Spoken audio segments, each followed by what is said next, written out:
Halo semua, selamat datang di video kali ini di mana kita akan bahas teori nativisme, salah satu teori utama dalam pembelajaran bahasa. Nah, teori ini memberikan wawasan tentang bagaimana manusia dilahirkan dengan kemampuan bawaan untuk mempelajari bahasa. Maka dari itu, mari kita mulai. Teori nativisme ini adalah pandangan yang menyatakan bahwa manusia dilahirkan dengan kemampuan atau pengetahuan bawaan, terutama dalam hal berbahasa. Nah, teori ini berfokus pada gagasan bahwa perkembangan kognitif manusia, terutama bahasa, didasarkan pada struktur dan mekanisme yang sudah ada sejak lahir. Bukan hanya hasil pembelajaran dari lingkungan, tapi juga merupakan salah satu dasar dari bawaan yang ada pada awal lahir manusia.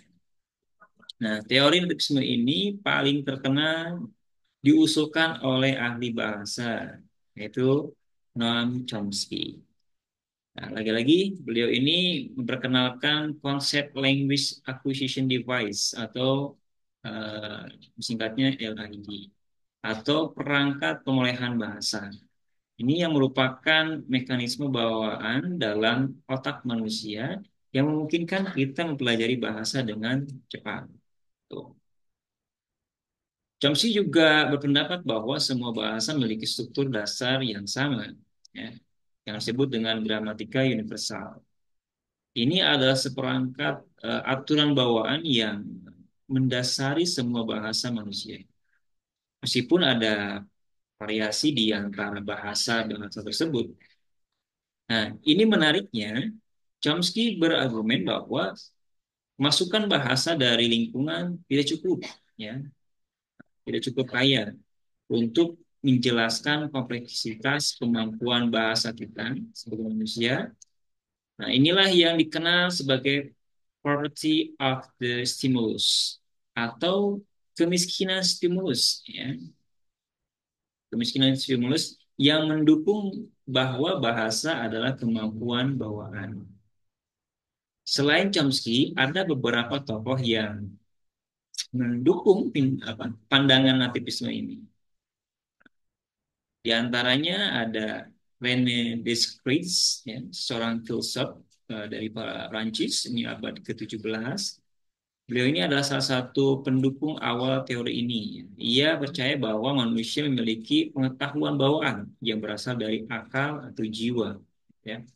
Sedangkan ada lagi Immanuel Kant. Ya.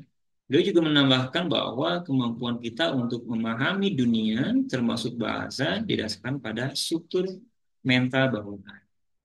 Nah, tidak hanya René Descartes dan Immanuel Kant, Jeffrey Fowler juga beranggapan bahwa nativis modern yang berpendapat bahwa di sini pikiran manusia itu memiliki modul-modul khusus untuk berbagai fungsi kognitif termasuk bahasa.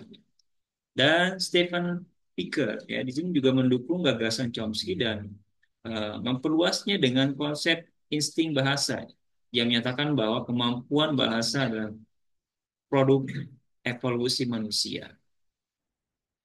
Nah, apa sih implikasi teori ini dalam pembelajaran bahasa? Nah, menurut kalian apa?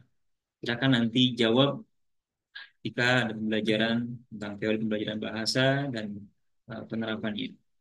Nah, menurut teori nativisme anak-anak ini sudah lahir ya atau sudah dilahirkan dengan kemampuan bawaan ya.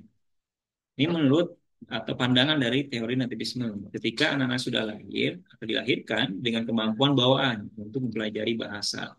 Nah, oleh karena itu, pembelajaran bahasa harus menciptakan lingkungan yang kaya akan bahasa, di mana anak-anak dapat mendengarkan dan menggunakan bahasa secara aktif. Ya. Nah, pendekatan ini juga eh, menggarisbawahi pentingnya periode kritis dalam pemulihan bahasa.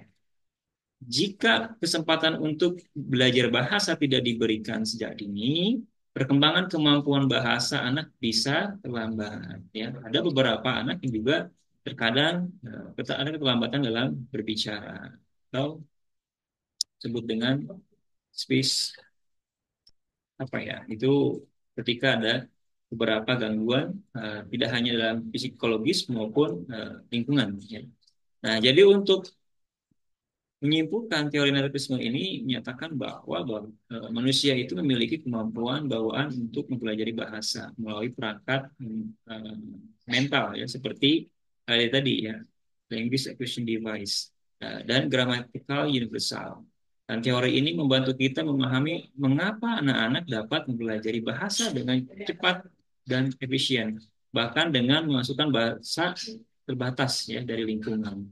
Nah, itulah penjelasan singkat tentang teori nativisme. Terima kasih sudah menonton. Semoga penjelasan ini bermanfaat untuk Bapak, Ibu, dan mahasiswa dalam memahami bagaimana bahasa dipelajari. Terima kasih. Sampai ketemu di video berikutnya.